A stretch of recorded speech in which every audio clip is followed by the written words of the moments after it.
Hello, everybody, and welcome back to The Human Perspective. Today, our guest is Dior Vargas, and I think you're going to find her compelling, very interesting, and you're definitely going to learn. Let me start off by giving you a description of myself. I'm Judy Human. I'm a 74 and almost half disabled woman. I'm a quadriplegic. I use a motorized wheelchair. Actually, I'm wearing an Aborigine t-shirt that I got from Australia, and I have red glasses on. Dior, it's so nice to have you with us. Do you want to start off by giving a little description of who you are? Sure, absolutely. So I am a light-skinned Latina. I have highlighted blonde hair. I'm wearing a black t-shirt. Could you tell us a little bit more about who you are? Sure. So I'm Dior. I'm a mental health activist, and I grew up in New York City. And I'm very close to my immediate family, which includes my mom, my stepdad, my older sister, and my maternal grandparents. So I identify as a feminist. There are complications within feminism, but I definitely look at feminism through an intersectional lens. How old were you when you first started experiencing symptoms of mental illness? And how long did it take before you got a diagnosis, which was helpful to you and to others? So I was about 6 years old, and that's when my father left home. My parents got separated. And so from the age of 6, I started feeling very depressed. And this goes beyond your question, but from the age of 8 to 18, I was dealing with trigger warning, suicidal ideation. And from the ages of 11 to 18, I very frequently attempted to end my life. And to be specific, I have PTSD, dysthymia, and traits of borderline personality disorder. I didn't get my first diagnosis of depression until I was in high school. How was it playing out for you and your family when you were 6 and 8? Right. There was a lot of turmoil in my house, a lot of domestic violence, and living paycheck to paycheck. And so we were struggling. And for me, I just felt like I couldn't share what I was going through. And so I felt that what my mother and my family was going to was much more important. And I didn't want to be burdensome. So basically that's how things went. How old are you now? So I'm turning 35 next weekend. Great. Yeah, so 34 for a couple of days more. Yeah. And the reason I'm asking the question is, even today, discussions around mental health issues for adults or children, I think, are not happening as they should. So at that point in your life, given everything else that was going on, did your mother have any knowledge or experience, or your grandparents, on mental health issues? So in terms of my mom, she definitely experienced depression as a young girl, and I think she's still experiencing mental health issues. So I think personally she had some of that experience, but I don't think she truly realized what I was going through back then. She did notice that I was isolating myself and getting irritable, and maybe she just chalked it up to growing up. And then in terms of my maternal grandparents, there were some stirrings where people did experience mental health issues, but it wasn't something that was addressed or prioritized.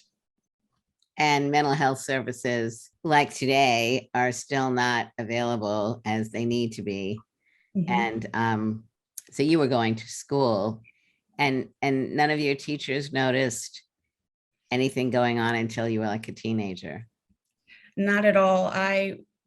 Until college, I was a straight A student, always got first honors, was part of National Honor Society. And so uh, I don't like the term high functioning, but I would say that that's what I displayed. And I think that's what made them not even think that I was going through mental health issues. but you're smart. And I think frequently, for girls in particular, also with learning disabilities and other kinds of disabilities, people don't look to girls and teenagers the same way they do to boys and boy teenagers. You are achieving more than many others. And so if people only associate like mental health issues with someone who is not functioning and showing their best, I'm sure that's another part of it. Would you agree to that? Absolutely. Yeah, I think that there are a lot of misperceptions when it comes to mental health, and the idea that if you have a mental health condition, you are going to act a certain way or even look a certain way, because people think that there is a look or a specific one to mental health conditions. So I definitely agree. When did you start thinking about yourself as someone who was having mental health issues? When I was in high school, I think that was when I started realizing that I was experiencing mental health symptoms. And that's when I tried to learn as much as I could, because not knowing what was going on with me, being very confused, like the student I was focused on doing whatever research I could so that I could figure out how to deal with it, or if there was something that I could do to alleviate the symptoms. And so it was then when I started really focusing and admitting to the fact that the way I was feeling and the way I was living wasn't sustainable, but also just, I don't want to say not normal, but I shouldn't be dealing with mental health symptoms in that way. So that's when I really started to focus on it. So when would you say you started doing advocacy work, both for yourself and for others? So when I think about advocacy, oftentimes I'll think about self-advocacy, like you mentioned. And so I think that when I started doing that research in high school and started trying to see a therapist, that's when I really started to focus on how I could help myself and defend myself in whatever situation I was in. And that was around the age of 18. And so when did you experience what some might call a crisis? I'll speak to one major crisis because that's the thing that really prompted me or was the catalyst for me to start focusing on my mental health and eventually identifying as a mental health activist. But when I was 18, it was my first summer after my first year at Smith, and I returned home and I was just going through a lot, and I felt that there was nothing for me in my life, and that it was just too troublesome. I was going through too many struggles, and like I had before, I decided to end my life. And that's when I was hospitalized and then placed in a psychiatric ward. So prior to then, I didn't think that those attempts were going to have any real consequences until that time. So that's what really got me into focusing on my mental health. So did anybody at Smith, were any people aware of the fact that you were having some problems?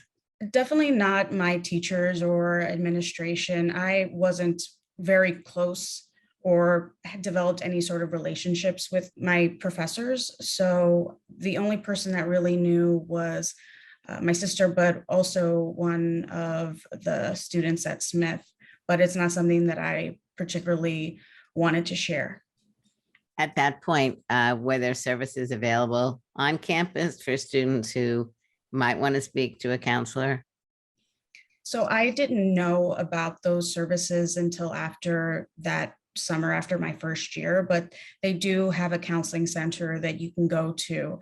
And so I started using those services, but I wish I had known about it before, because I could have taken more preventative measures. Yeah, I think this is an issue in many places where there are things available, but like in your case as a freshman, there's so much going on that there's no way that you can know everything that's happening. Mhm. And I think you see that a lot with like disabled students offices or disability services offices, where They may even have good services, but if you don't yet identify as having a disability, whatever it may be, you don't necessarily think about going there. So I think since you were in school, and when I was in school, I think things are improving on more college campuses. Would you agree with that? Yes, I think that it has improved. I think that people or students know more about what's available to them, and they're not as afraid to disclose that information. And I think that they feel probably more positive about it. So I think it definitely has improved, but that doesn't mean that every student knows about the resources that are available to them. Or that they feel comfortable in using them, even if they know they're there. Mhm. So tell us a little bit more about how are you advocating with others regarding mental health issues? How are you helping people become more educated, both people who themselves have mental health disabilities and others in the community? So for the past couple of years, I've been working with colleges and universities, sometimes the employees, but mainly the college students. And I've also been working with employees at various companies talking about mental health and wellness. And so that's what I've been doing the past couple of years, in addition to my photo project, which I thought was a really great way to start the conversation. And so with these various talks, they are panels, keynotes, workshops, and basically I use my personal story to inform the work. I think it's an opportunity for people to feel vulnerable and open about their mental health issues. And so I give them the opportunity to really think about it. I give them ways for them to self-advocate, specifically when it comes to their job, if it's with a company, and then when it comes to students, that's where I make sure that they know about the resources available, specifically when it comes to the Office of Disability. When you're doing your trainings or your discussions with people, do you talk at all about 504, ADA? Absolutely. When I was in college, I didn't know about those resources, and I probably would have been a much better student.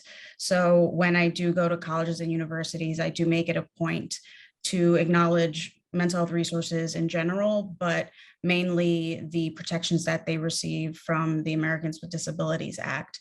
And so I can definitely speak to that from personal experience. When I got my second master's, I had already been doing advocacy for a while. And so through that, I got the education that I needed so that I could go to the Office of Disability and access support and receive accommodations, like getting extra time on exams, being able to take my exam in another room away from my classmates. So those are just some examples of the accommodations I received.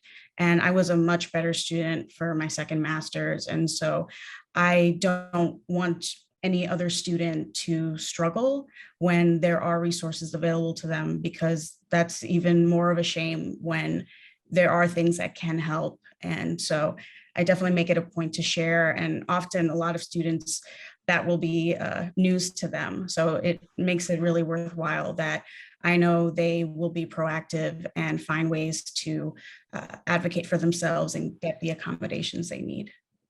I think this is a very important discussion, in part because frequently high school students with invisible disabilities, but not exclusively, uh, don't want to be identified as having a disability.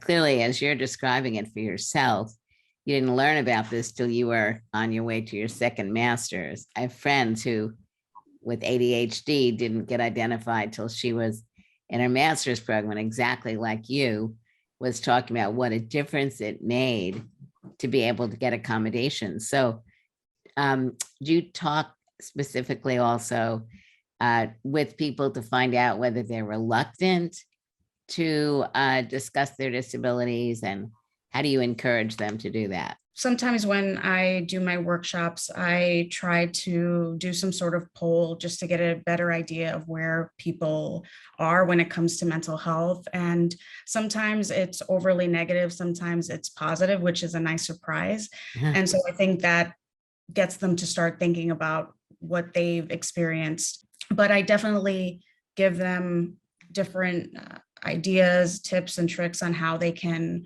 better advocate for themselves. And I think that that's a great opportunity for them, because sometimes we don't have the time to just sit down and think about our mental health or to focus on that. So I am really proud to be able to give that opportunity to whoever I do work with.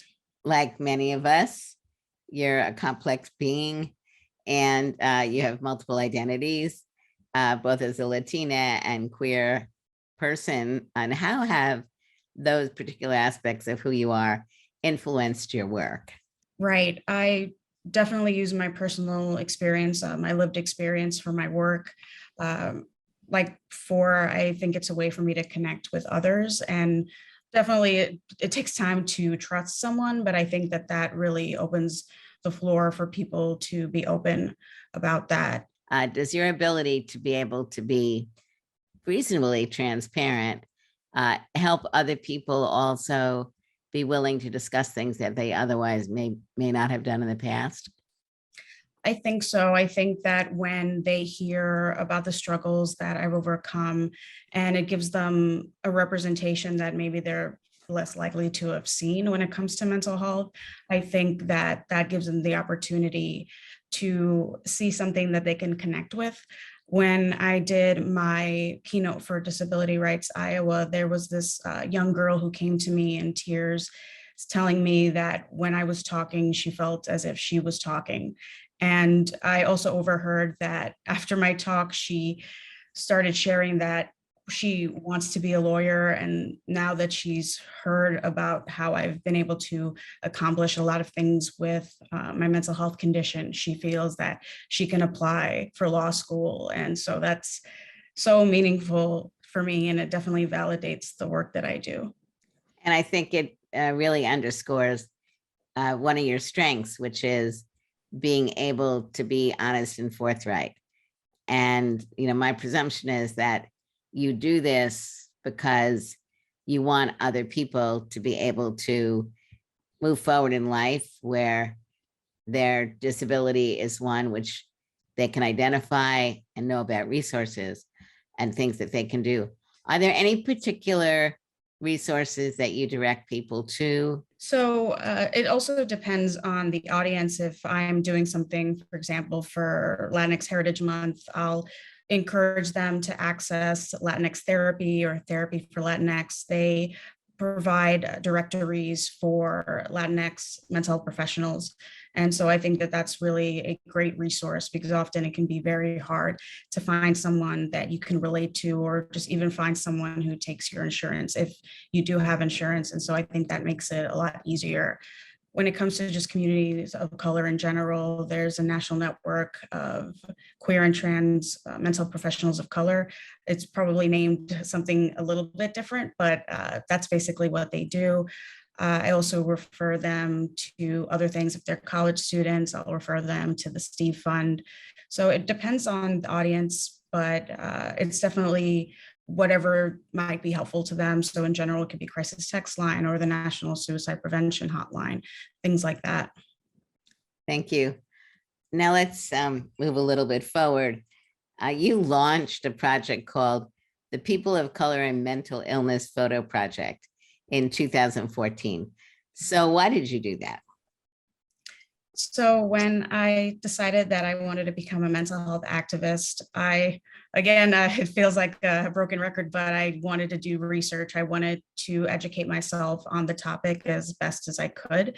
So I started volunteering with mental health organizations and learning about the topics that were being discussed. And so through my research, going through Google and entering terms like mental illness or depression or anxiety, when you usually see the images pop up at the top of the page. And so I saw some images that were very interesting to me. And so that's when I went fully into the images section and saw that a lot of them looked extremely negative. They were in black and white.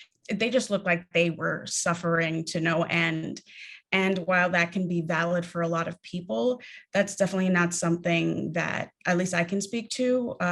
experience on a daily basis or all the time. What else I saw was I saw a lot of white people in that representation, specifically white women. And so it brought me back to when I was younger and how the present representations that I saw, or the lack of, when it came to mental health, really impacted me and contributed, besides other things, to my feeling like I couldn't be open about it and that it was something that only I was experiencing. So I didn't want anyone else to experience that. And also noticing my family didn't talk about mental health. So I thought if I focused on communities of color, that would be a great way to start that conversation. And usually there isn't a focus on communities of color, specifically back then. So I thought it would be a really good way for people to see people who looked like them and be able to connect and feel like they weren't the only ones going through this. How is the project going? It's good. My online version is ongoing. There's no deadline to when you experience mental health symptoms or get diagnosed. And I definitely didn't require people to get diagnosed because often we don't know about resources or we don't see a mental health professional. So often we don't get that diagnosis. When it comes to the book, yeah, it's doing well. I have two versions, but the last one that I published was one that was in both English and Spanish. So I wanted to also create another way to make it more accessible to people. So is it still called People of Color and Mental Illness Photo Project? So the online version is, but I decided to be a little more creative with the book. And so the name of the book is The Color of My Mind, Mental Health Narratives from People of Color. Beautiful. How do people get the book? So it's on Amazon, it's on barnesandnoble.com. And then there's this website, I think it might be bookshop.com, but it's basically where you can decide to buy it from independent booksellers. So that's something that I wanted to make that available to them in case they didn't want to buy from Amazon or Barnes and Noble. What are some of the responses you're getting from people? A lot of positive responses. A lot of people have shared that this is something that they needed to see, that they use to start talking about their own mental health struggles. Also a way for them to start the conversation with family, friends, and loved ones. A lot of times people felt that they were the only one. So they're very appreciative of the project and the conversations that were starting as a result. So besides that, also just getting feedback after any of the talks that I do, that's also really rewarding. I did admittedly get some negative responses when I started because a lot of people thought that I was excluding non-people of color. And really it was just a way for me to highlight and uplift these stories that are usually not told. So there is always going to be a group of people who don't particularly like what you do, but I stayed focused on that mission. And I think that that's been really helpful. I mean, I think the point that you're raising is when you don't see yourself, that's a problem. And so you as a researcher, where many people aren't, were clearly seeing that you weren't being reflected in what was happening. So I think it's really important that you've been able to broaden people's understanding and horizons so that they understand that mental health disabilities are something that occur in all communities, and there are different issues and problems that people need to face that may be more prevalent in communities that are less served and may not have health insurance, et cetera. So I appreciate what you're doing. What are some of the messages you want people to know about mental health?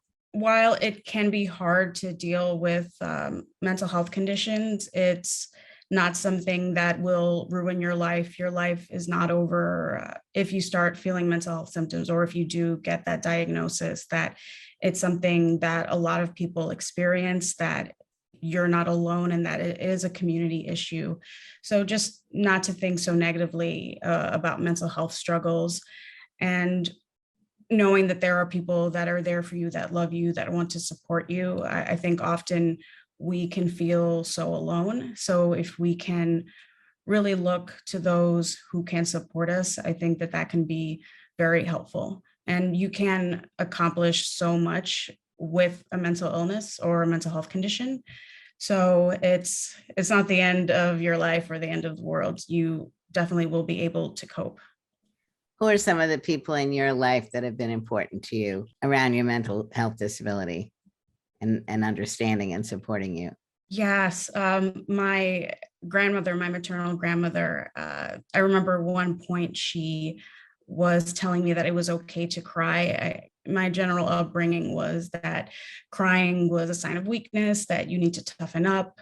And so for her to have told me that it's okay to cry, I felt like I had that permission to express my emotions, which is not something that my family in particular did. Men were the ones that were able to express anger, but women weren't. So I think my grandmother was definitely a support to me, as well as my grandfather, my maternal grandfather. And also my sister, she's been by my side. She's my best friend. So she's always been a constant support to me. So it's great that you've had this really important family support network. How do you think we can improve the inclusion of mental health in the disability community and vice versa? I think it would be great for the mental health advocacy community and the disability community to connect with one another more often. I think it would be great to have some sort of conference or just ways for them to have those conversations to find common things that they can relate to or that they have between one another. Also, for people to just get a better education about that their mental health condition is something that is considered a disability. And I think the disability has taken on that word and really made it a source of pride. And so I think that that's something that can really contribute to the mental health community, because they will feel like they're part of a community that is working to get better access to support. And I think that that's really uplifting and encouraging, and gives you that agency to get that support for yourself. So I would love for these two communities to really connect with one another and eventually just become one. I mean, you can definitely have your offshoots and focus on a specific issue, but it's definitely important to see the commonalities. Yeah, I very much agree with you. And I think one of the common threads across all the different disability communities is people being able to tell their stories and to be proud of who they are, which you know, emulate so well. And I think that's what we see in many communities, the ability to really come forth and not feel ashamed about who we are, and to also be able to own disability as a part of the communities that we're part of. So what advice do you have for aspiring mental health advocates? So definitely learn as much as you can, work with different mental health organizations. It's important to network and have those connections. And then also try to learn as much as you can in terms of what the discussions are when it comes to that. For me, I didn't see a lot of conversation, if at all, about communities of color and mental health, and how there's a lot more nuances to that. And so I think if you look and see what's being discussed and what's not being discussed, I think that's where you can find a way to focus on a specific aspect of it. So definitely see what's lacking and how you can contribute to that.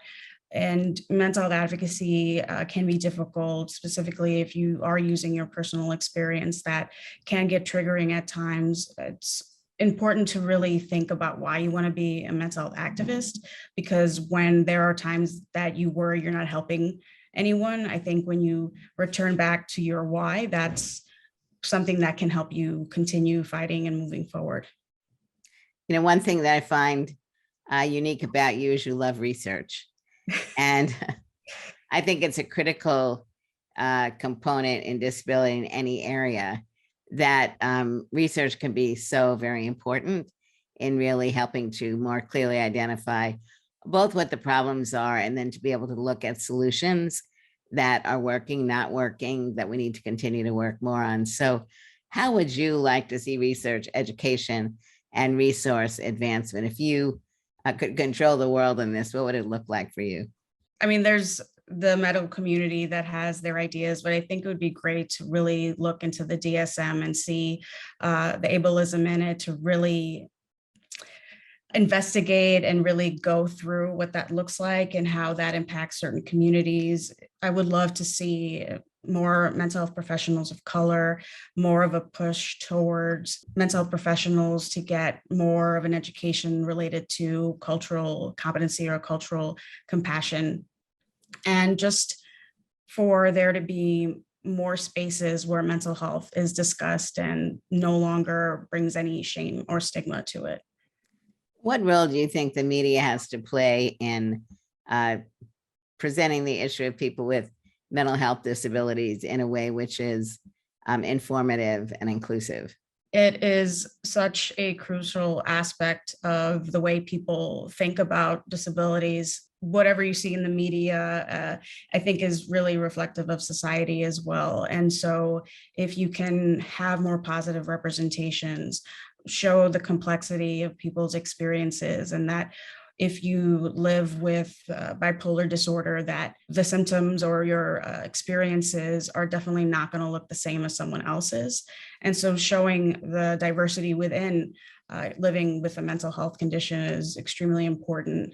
And showing that people are moving forward, that with their mental illnesses, it does give them the strength to move forward and live a better life. So I think that it's so important for the media to show more positive representations, because I think that leads to more discussions and more of an openness to talk about mental health. COVID clearly has had a very big impact on children and adults. And I'm wondering, are you noticing anything in the area of COVID and its impact on people's mental health? Are people reaching out to you more? What are some of your thoughts?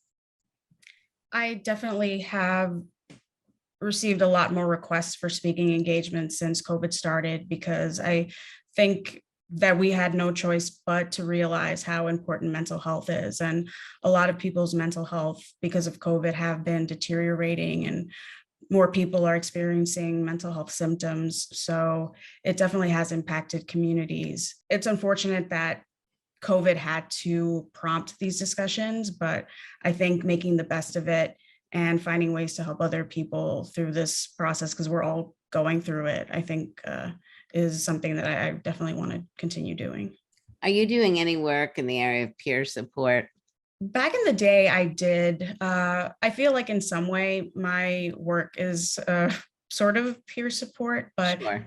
I think I would like to think about other ways that I can support people with mental health conditions. So that might be something that I return to. Yeah, and I think also getting other people who've been experiencing mental health issues right now, who have been able to kind of help put their life in balance, and maybe also can be working with other people. Absolutely. So we're coming close, unfortunately, to the end of the program. And I typically ask all of my guests, what is something you'd like to share about yourself that people may not know? I think that I do share this enough, but maybe it's something that I want to put more of a focus on, because I think that there can be misconceptions that if you're a mental health activist, that your mental health is squared away, that the idea of recovery isn't really a thing. And so I want to be more open and really humanize who I am, and share more of the doubts that I have, the insecurities that I have, and that it is a tough process to fight for others and feel like you can't fight for yourself, or that your lack of confidence impacts how you go about it. But I think I'm always going back to my why and remembering that I want to help people, and my insecurities come, but I kind of have to put that to the side and focus on how I can make a difference. But definitely going to therapy and working on that too. So just trying to be more vulnerable and honest about how I don't have it all figured out, and that I still do have mental health struggles. Yeah, and I think it's also important for all of us, because you and I and many others are on a regular basis talking to people who are really struggling. And, they look to us for answers. I think it's always important to allow people to know that A, we don't have all the answers. B, they're the ones who have to be looking at how to get the answer that works for them. And it's difficult because there's so many legitimate issues that people are facing, and you can see them struggling. So, but like on a little lighter note to end this, and that is, what's your favorite food? It's hard to pick a favorite food. I love all types of food. I don't know exactly what a foodie is, but I think that I am. And I don't know if it's just eating all types of food, but it would be hard to pick something. But I do love chocolate. That could be What about dark chocolate versus milk chocolate versus white chocolate? dark chocolate all the way. Me too. Thank you for all the work that you're doing. And there's so much more that we could discuss. Anything else you want to say? I am so thankful to you and for everything that you've done. I do feel that this is a surreal moment for me because I've always admired you, and so I think I must be doing something good if I am able to share a space with you. So I'm quite honored. It's very mutual. History won't forget us or try to minimize our pain. And